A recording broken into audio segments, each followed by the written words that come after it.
Para começar a nossa programação agora, nós vamos falar de um assunto muito importante. Nesse período em que nós estamos aí chegando ao final de ano, muitas pessoas estão felizes, né? Já que 2020, enfim, está acabando. Foi um ano muito difícil. Muitas pessoas não conseguiram cumprir suas metas, não conseguiram ali alcançar seus objetivos por causa da pandemia. E agora é o momento de fazer aquela lista de metas. Parar, refletir, escrever a sua listinha do que você quer realizar nesse novo ano de 2021. Mas é muito importante também se planejar, se organizar para conseguir tirar essas metas do papel e conseguir realizá-las. E sobre esse assunto agora, primeiro eu vou chamar a Jéssica Dias, minha companheira, que vai me ajudar aqui nessa entrevista.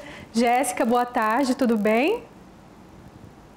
Oi, Stephanie, ótima tarde para você, para a nossa convidada de hoje também, a Rebeca, e a todos que estão nos acompanhando aqui no Sagres em Tom Maior. Agora sim eu vou chamar a Rebeca Toyama, especialista em estratégia de carreira. Rebeca, seja muito bem-vinda. Boa tarde a todos, tudo bom, Stephanie, Jéssica? Rebeca, eu acabei de falar aqui agora que é tempo de fazer as metas, né? Escrever ali no papel. Isso é importante realmente, parar um tempo, refletir e pôr no papel todos os desejos, o que quer realizar para o próximo ano? Eu acho que é bem importante por dois motivos. Quando a nossa mente ela não tem objetivos, ela vai para dois módulos, ou ela trava ou ela quer fazer tudo de uma vez, né? E quando a gente não anota as nossas metas, elas ficam um pouco flutuantes. Acho que é legal, Stephanie, a gente lembrar que tem gente que não anota a meta porque acha que vai ficar preso.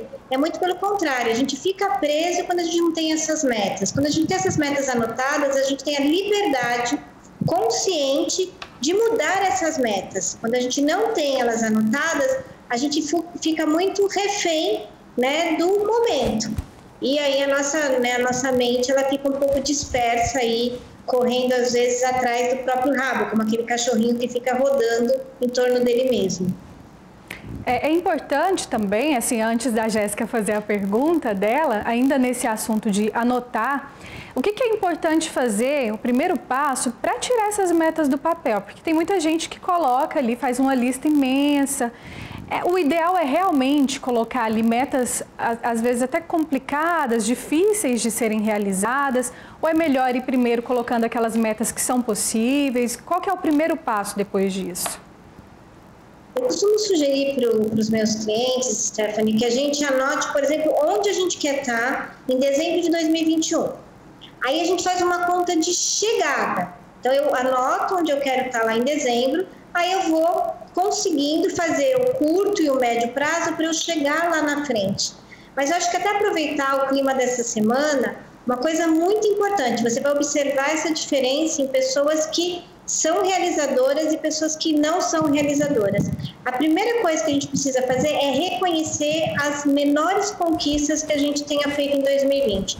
Com ou sem pandemia, com certeza cada um de nós realizou alguma coisa. Independente do grau de perfeccionismo ou do grau de chatice de cada um de nós, 2020, eu tenho certeza, né, que nós brasileiros conseguimos fazer e fazer muitas coisas. Então, quando a gente não consegue anotar o que a gente já fez, reconhecer, agradecer, a gente não encontra forças para dar o primeiro passo.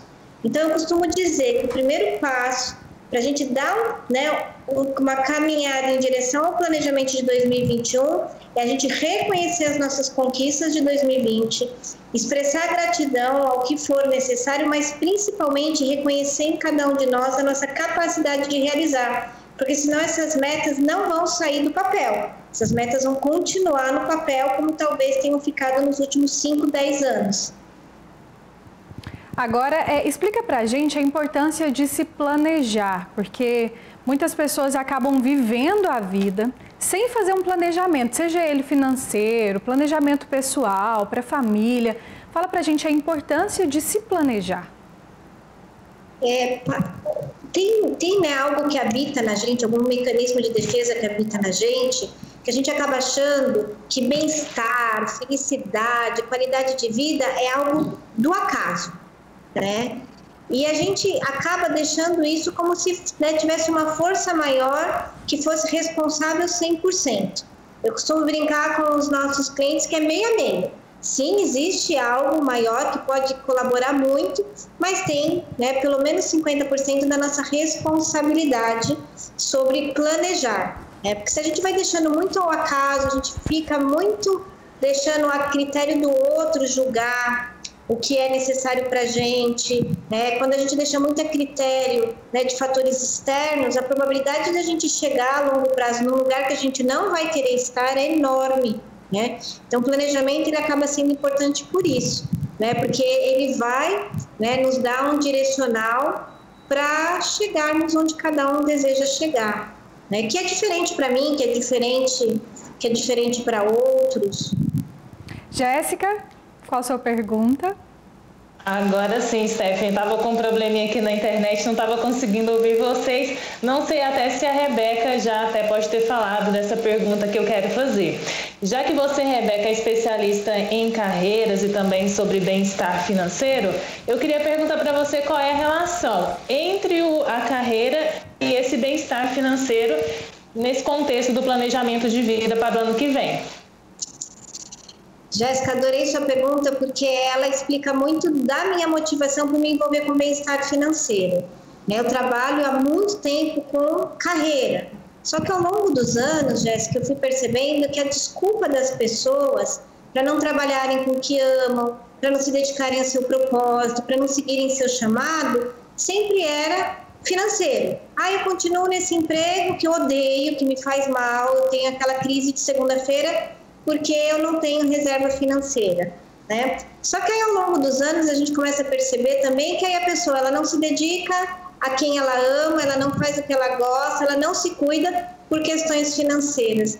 Então, o bem-estar financeiro, ele acabou sendo o grande culpado, né, na narrativa das pessoas por todas as mazelas pelas quais elas passavam. Então, aí a gente, nos últimos anos, começou a olhar para isso e entender que se a pessoa tiver uma disciplina financeira, ela vai ter mais autonomia de escolha na sua carreira, ela vai ter mais autonomia de escolha com a sua gestão de tempo, né? Porque o que você também deve observar isso, Jéssica, a pessoa, ela trabalha muito, gasta mais do que ganha, aí ela trabalha mais ainda, aí daqui a pouco ela tem que ganhar mais do que ganha para cuidar da sua saúde psicológica, da sua saúde física, aí ela trabalha muito, aí ela precisa compensar a atenção dela para cuidar dos filhos, aí ela trabalha muito, ela precisa ter empregados domésticos, porque ela não consegue. Então, ela entra, né, numa roda gigante que não tem fim.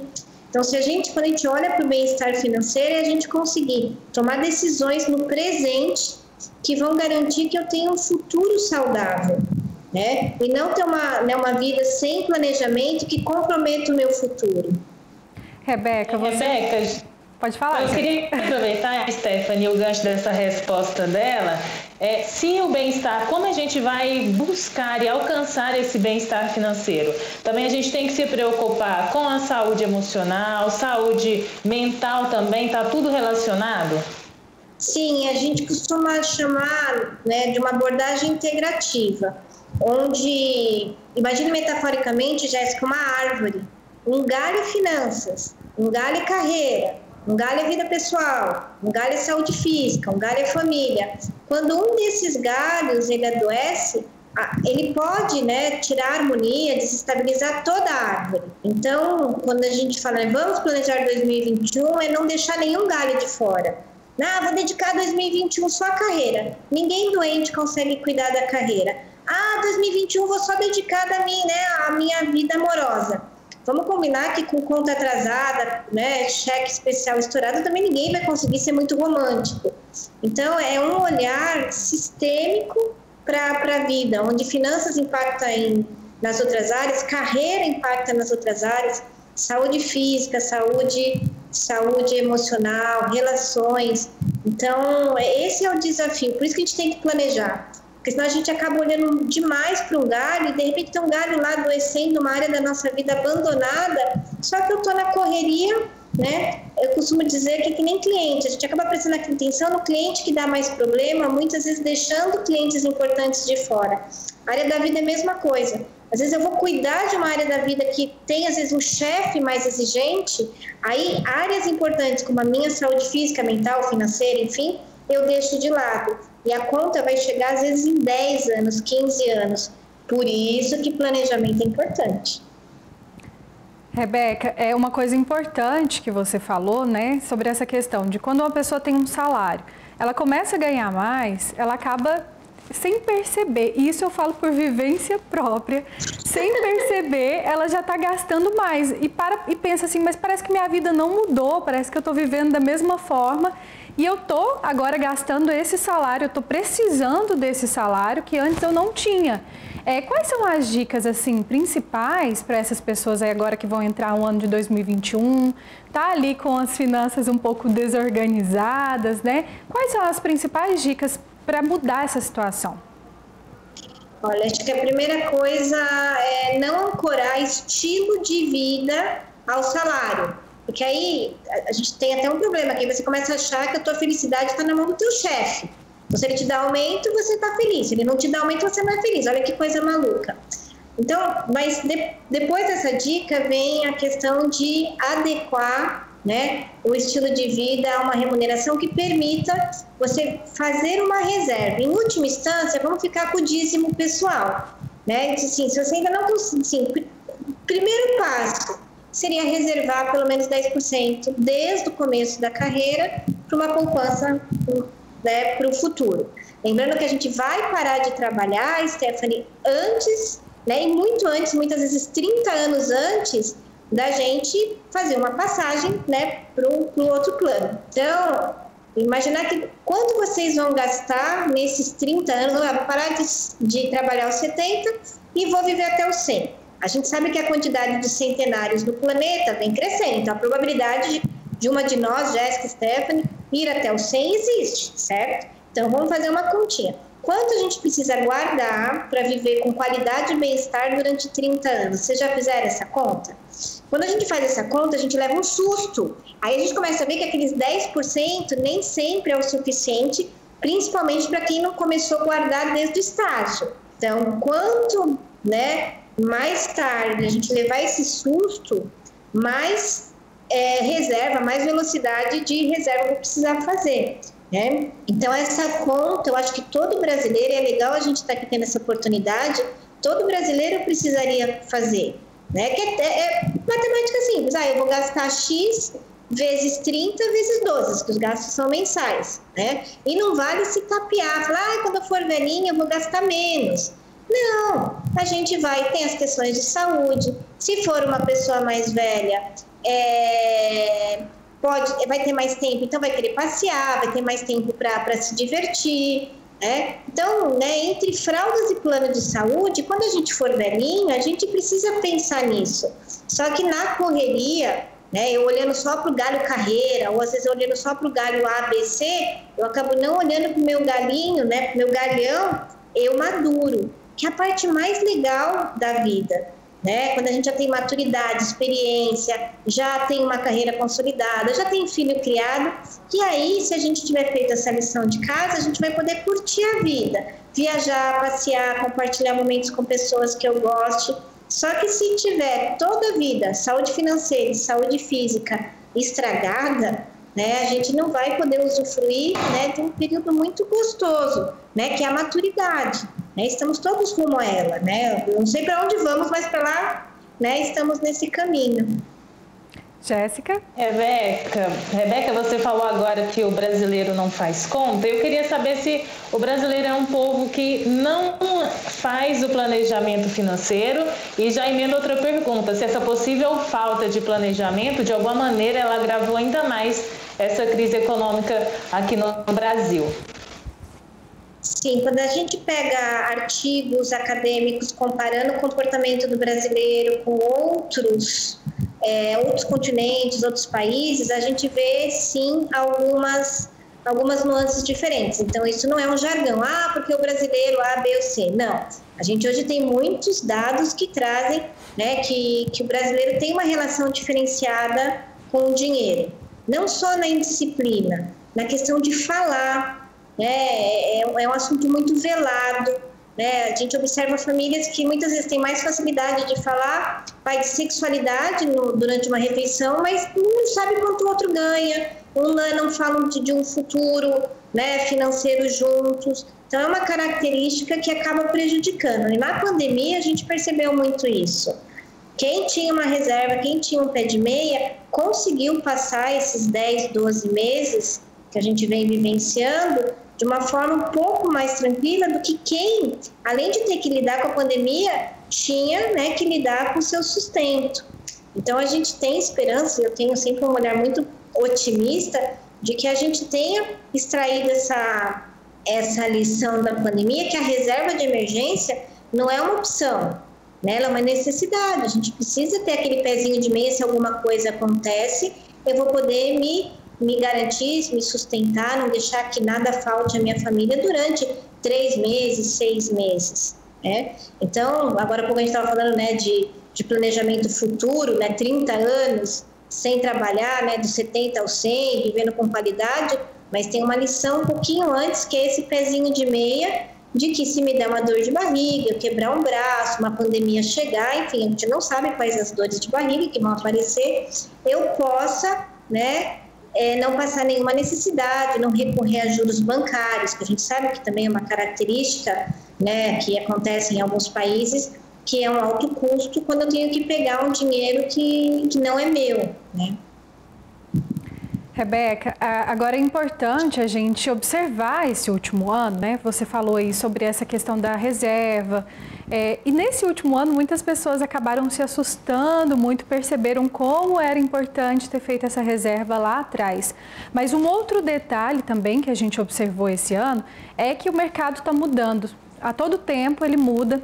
O que é importante as pessoas se atentarem agora e começarem a mudar no seu estilo de trabalho ou tentar se capacitar, porque daqui para frente o mercado também vai mudar.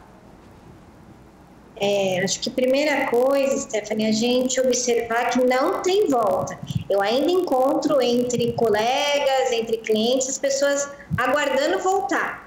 Não vai voltar, esquece, né? A gente teve um momento, né? E agora a gente está indo para um outro momento e sem churumelas, porque não era perfeito, né? A própria pandemia é uma consequência, né, de um estilo de vida que deu no que deu, né? O mercado de trabalho ele já estava em constante revolução, só que a pandemia acelerou praticamente 5 anos em um, né? O que muitos políticos usam como jargão, a pandemia conseguiu fazer assim muito tranquila, ela acelerou, né, questões tecnológicas, uma série de coisas no mercado de trabalho que agora você tem que lidar com isso. Então, o trabalho remoto é uma realidade, né, o que a gente chama de nomadismo digital passou a ser mais frequente, trabalho intermitente, que era uma coisa que estava na gaveta, passou a existir.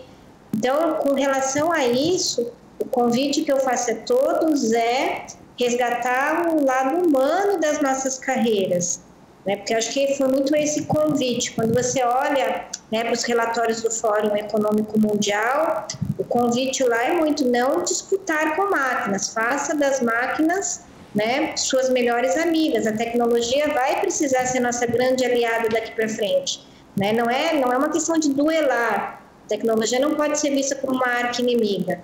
Ela vai ser uma grande aliada para a gente resolver uma série de demandas que vem aparecendo. E a partir disso, se eu não vou competir com as máquinas, eu preciso começar a olhar como é que eu vou colaborar com esse monte de necessidade que apareceu durante a pandemia com o meu lado humano.